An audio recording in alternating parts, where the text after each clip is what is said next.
So I founded King of Shaves after being made redundant in the early 1990s recession. Lost my job in advertising and decided to be master of my own destiny. I'd basically graduated from engineering college. I'd studied mechanical engineering, decided I wasn't very good at it. Got a job selling advertising space for a marketing magazine in London over the telephone. Discovered I was quite good at that. And then went into advertising off the back of that. I was headhunted into advertising and for a number of years had a very nice job. Nice car, nice holidays, nice flat, nice lifestyle, nice expenses. And then in the early 90s I was made redundant. And basically I lost everything. And I was pretty low then. And I wrote to my dad and my dad wrote back and he was very supportive of me. And it was then I decided, to be honest with you, that if a business was going to fail in the future, then I'd be in charge of it. Hopefully succeeding, but if it failed, it failed, and that I'd make something. And I was particularly, I think, annoyed by the destruction of the British manufacturing economy in the 80s. We used to make a lot of stuff. Germany still does. That's why it's powering out of the global recession. We don't make so much stuff anymore, so I wanted to make something.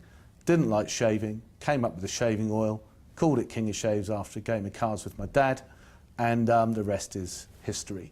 And I've just got on and done it, to be honest with you. If I listen to all the people who have said, going up against Gillette, you've got absolutely no chance, Will. You know what? I just got on with it.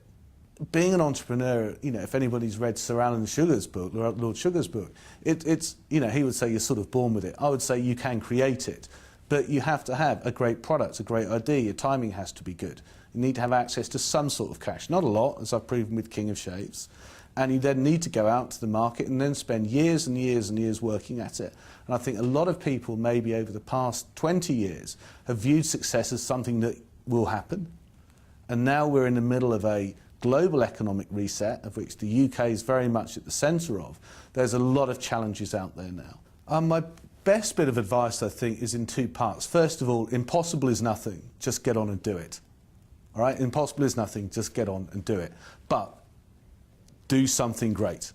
All right? In the world we live in now, there is no market for average, middle, mediocre, median, boring. Might have got away with it in the past, you can't now. The internet has seen to that. You can now have global visibility on any business at any time of the day. Massive game changer. You can see what's going on globally. Then the second part is to embrace an acronym, SPACE, which stands for the satisfaction of success. So reward yourself a little bit. It's going to be tough early days getting going, so don't forget about yourself. Embrace passion and persistence.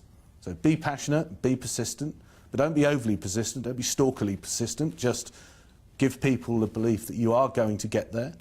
The attitude of action, i.e. walk the talk. Confidence and common sense.